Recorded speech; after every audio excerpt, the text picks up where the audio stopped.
Welcome to क्रक्सवेल। मैं सुनील अत्री। हमारे site पे जो मिग वेल्डिंग के वीडियोस डले हुए हैं उससे रिलेटेड कुछ कमेंट्स हमारे पास आए हैं, कुछ लोगों की क्वेरीज़ हैं। आज मैं उन सब का आंसर देने के लिए आपके सामने हूँ। मिग वेल्डिंग से रिलेटेड जो भी जानकारी है वो हमने पहले अपने अलग अलग वीडियो में दिया हुआ था। अलग अलग 400 एम्पियर से लेकर 250 एम्पियर तक के मशीन के जो वीडियो में हमने सारी जानकारी मिग वेल्डिंग के बारे में दी हुई थी। उसको लोगों ने देखने के बाद में कुछ कमेंट्स किए हैं और कुछ उन्होंने अपनी क्वेरीज डाली हैं कि उसका मैं आज आपको पॉइंट बाय पॉइंट आंसर दूंगा। ये मिग वेल्डिंग मशीन है हमारी, ये वायर फीडर है। कुछ लोगों ने इसमें कमेंट में क्या बोला था कि आपने हमें गैस कनेक्शन के बारे में इसमें कुछ नहीं बताया है। मिग वेल्डिंग में हम CO2 गैस का यूज़ करते हैं। यहाँ ये रेगुलेटर का नॉब है, इसको हम टाइट करेंगे।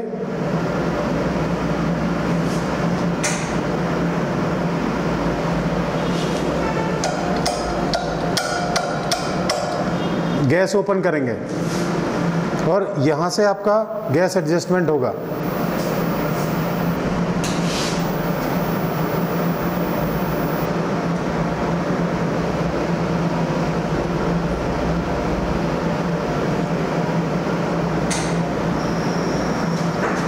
ये यहाँ से आप गैस का फ्लो, ये फ्लो मीटर से गैस का फ्लो एडजस्ट करेंगे।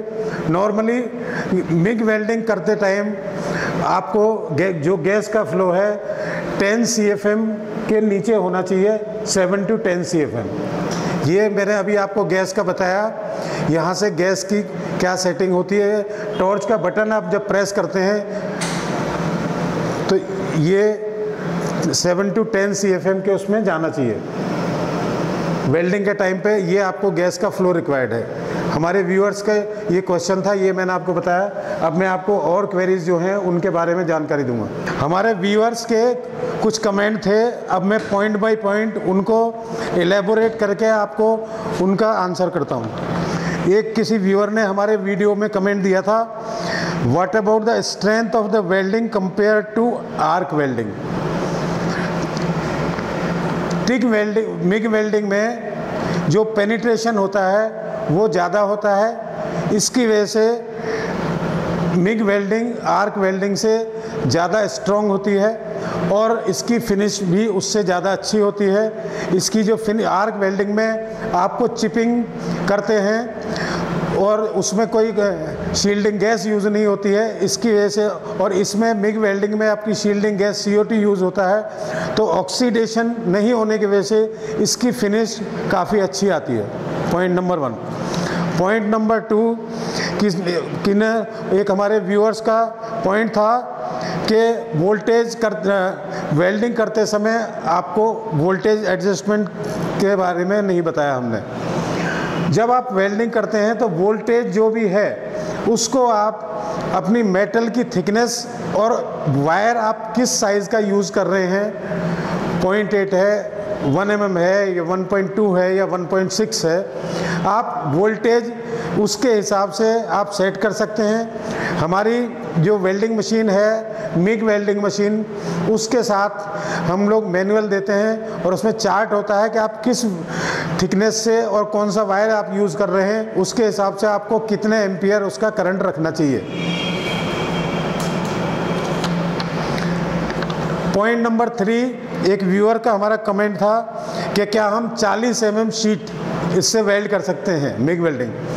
जी हाँ, आप 40 mm शीट मिग वेल्डिंग से वेल्ड कर सकते हैं, लेकिन उसमें आपको मिग वेल्डिंग करीब 600 एम्पियर की आपको मिग वेल्डिंग मशीन की रिक्वायरमेंट होगी। 40 mm शीट आप इजीली वेल्ड कर सकते हैं, लेकिन उसके लिए आपको कम से कम 600 एम्पियर मिग वेल्डिंग मशीन की रिक्वायरमेंट होती है। पॉइंट नंबर 4, एक व्यूअर का कमेंट था हमारे, मिग वेल्डिंग मजबूत रहता है या आर्क वेल्डिंग मजबूत रहता है सबसे ज़्यादा। मिग वेल्डिंग का स्ट्रेंथ ज़्यादा रहता है और आर्क वेल्डिंग का भी रहता है, लेकिन दोनों में फ़र्क होता है और मिग वेल्डिंग में फिनिशिंग अच्छी आती है और उसकी स्ट्रेंथ भी ज़्यादा होती है। पॉइंट नंबर 5, एक कमेंट था, टिग वेल्डिंग मशीन में मिग वेल्डिंग चल सकता है? टिग वेल्डिंग में मिग वेल्डिंग नहीं चल सकता। ये दोनों अलग टेक्नोलॉजी पे बेस है, गैसेस भी अलग यूज़ होते हैं। टिग वेल्डिंग में मिग वेल्डिंग यूज़ नहीं हो सकता। फिर एक व्यूअर का हमारा क्वेश्चन था कि इससे अलमीरा वेल्डिंग का काम आता है क्या? अलमीरा की वेल्डिंग, अलमीरा का जो शीट है उसके जब आप वो बनाते हैं दरवाजे या उसकी ड्रॉर्स, तो उसके जो एजेस हैं उसको वेल्ड करने के लिए आप मिग वेल्डिंग यूज़ कर सकते हैं। नॉर्मली अलमीरा के लिए आपको 250 एम्पियर मिग वेल्डिंग सफिशिएंट होता है, क्योंकि अलमीरा के लिए शीट की जो थिकनेस होती है वो कम होती है, इसलिए आपको 250 एम्पियर से आपका अलमीरा का काम बहुत इजीली हो सकता है। CO2 गैस का कनेक्शन मैंने अभी आपको बता दिया कि CO2 गैस का प्रेशर कितना होना चाहिए, कनेक्शन कैसे होता है। एक व्यूअर का हमारा क्वेश्चन था, मिग वेल्डिंग में 25 mm गेज ब्रास वेल्डिंग कर पाएगी? ब्रास वेल्डिंग इससे मिग वेल्डिंग से नहीं हो पाएगा। वायर फीडर रोल से फीडर में कैसे करते हैं वो अपने, ठीक है। एक व्यूअर का हमारा था क्वेश्चन कि वायर फीडर से जो रोल है उसको कैसे फिट करते हैं, वो मैं अभी आपको बताता हूँ कि वायर फीडर से वायर जो है इसमें कैसे फिट करते हैं।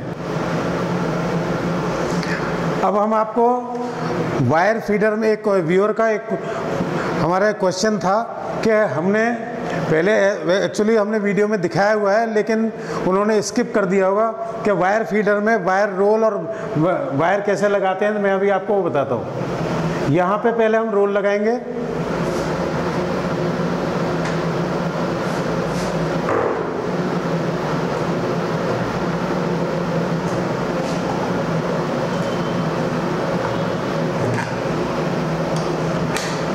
रोल लगाने के बाद में ये हमने लॉक कर दिया और हम वायर फिर यहाँ से निकालेंगे।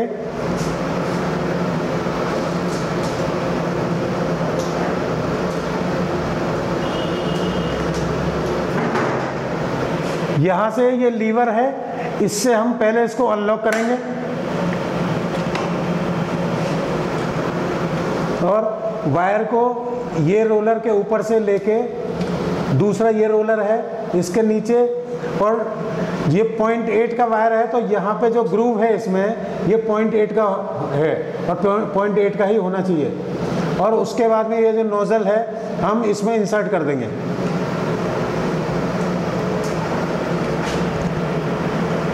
फिर हम इसको लॉक कर देंगे।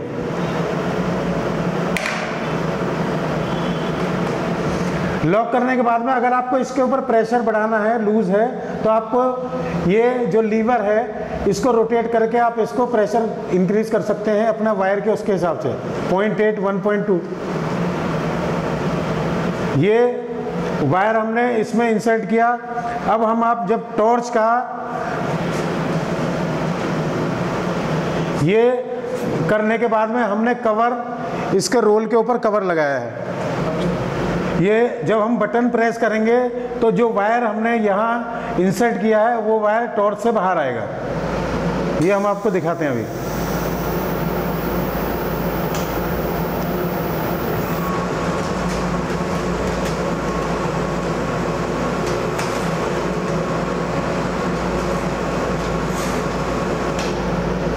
ये वायर बाहर आया।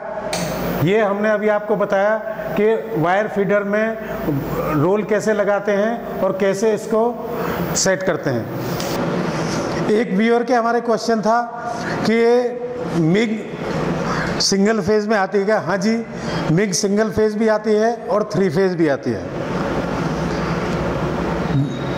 दोनों ऑप्शन अवेलेबल हैं।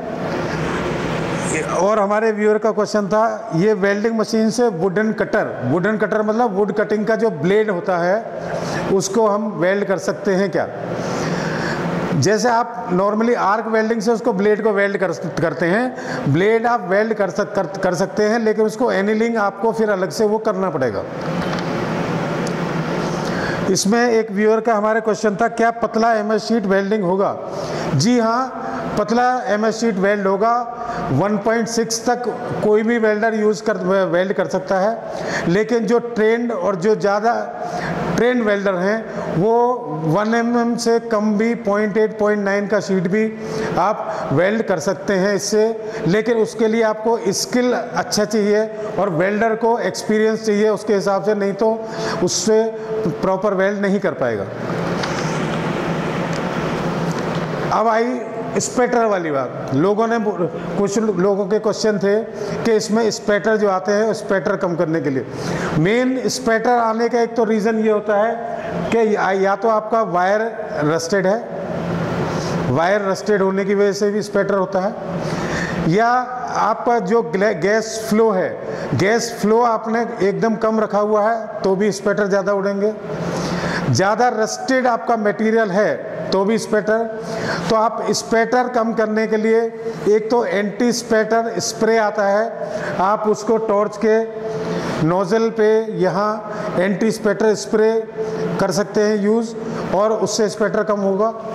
दूसरा, आप जो वायर है आप रस्टेड वायर नहीं यूज़ करें, रस्टेड वायर यूज़ करेंगे तो उसमें स्पेटर भी ज़्यादा उड़ेंगे और उसमें साउंड भी अलग टाइप की साउंड आएगी कि जो एकदम फट फट फट फट करके साउंड आती है उस टाइप की साउंड आएगी। तो स्पेटर का ये हो गया। एक हमारे व्यूअर का क्वेश्चन था, अगर हम बिना गैस के मिग वेल्डिंग यूज़ करते हैं तो, अगर आप बिना गैस के मिग वेल्डिंग यूज़ करते हैं तो आपको ब्लो होल्स आएंगे, क्योंकि इसमें जो शील्डिंग गैस का काम, जो शील्डिंग का काम है उसका जो एटमॉस्फेरिक गैसेस हैं उनका जो वेल्डिंग के टाइम पे कांटेक्ट में आती हैं, जिसकी वजह से ऑक्सीडेशन होता है। अगर आप गैस यूज़ नहीं कर रहे हैं तो उसमें ब्लो होल्स आएंगे, पिन होल्स आएंगे, और आपकी जो चिपिंग के लिए जो ऊपर है वेल्ड क्वालिटी भी अच्छी नहीं आएगी, इसलिए इसमें आपको गैस यूज़ करना कंपलसरी है। एक क्वेश्चन था कि मिग वेल्डिंग में लाइट जो लग जाए, लाइट के लिए ऐसा है कि आपको प्रॉपर हेलमेट या गॉगल्स आपको यूज़ करना है कि जिससे कि आपके आइज़ को डैमेज नहीं हो, क्योंकि इसकी जो लाइट है लाइट काफ़ी होती है जिसकी वजह से आँख डैमेज होने के चांसेस रहते हैं। बाकी आप पहले भी हम अपने वीडियोस में बता चुके हैं, इसमें करंट एडजस्टमेंट, वोल्टेज एडजस्टमेंट और यहाँ जितनी भी सेटिंग है मिग, MMA और कौन सा वायर किस उस शीट के हिसाब से, थिकनेस के हिसाब से आपको यूज़ करना है वो आप यूज़ कर सकते हो। ये जो व्यूअर्स के क्वेश्चन थे वो मैंने आपको आंसर किए। फिर भी अगर आपको कोई भी और क्वेरीज है तो आप हमारे वीडियो के कमेंट बॉक्स में जाके कमेंट में लिख सकते हैं। हम कोशिश करेंगे कि हम जल्द से जल्द उनका आंसर आपको दे सकें, जिससे कि आपको और कोई वेल्डिंग से रिलेटेड इंक्वायरी हो या कोई भी क्वेरी हो मिग वेल्डिंग या आर्क वेल्डिंग से रिलेटेड, आप हमारे कमेंट बॉक्स में लिख सकते हैं। अभी मैंने आपको मिग वेल्डिंग के बारे में जो हमारे वीडियोस के ऊपर कमेंट आए या जो क्वेश्चंस आए थे उसके मैंने आपको आंसर दिए। और कुछ भी आपको वेल्डिंग से रिलेटेड इंक्वायरी है या कोई भी क्वेरी है, आप हमारी वेबसाइट www.cruxweld.com पे विज़िट कर सकते हैं या हमें sales@cruxweld.com पे मेल कर सकते हैं। तो हमारी टेक्निकल टीम और सेल्स टीम आपको कांटेक्ट करेगी और कोई भी प्रोडक्ट की रिक्वायरमेंट के हिसाब से या हमें कोई सजेशन आपको देना है हमारी कंपनी के लिए या हमारे प्रोडक्ट के लिए तो आप दे सकते हैं। ये रही पूरी जानकारी। आगे हम आपको और भी अपने प्रोडक्ट के वीडियोस अपडेट करते रहेंगे, तो please subscribe our YouTube channel. और जो भी आप वेल्डिंग से रिलेटेड क्वेरीज है आप उस पर हमारे यूट्यूब चैनल पे अपलोड कर सकते हैं कमेंट बॉक्स में। Thank you very much.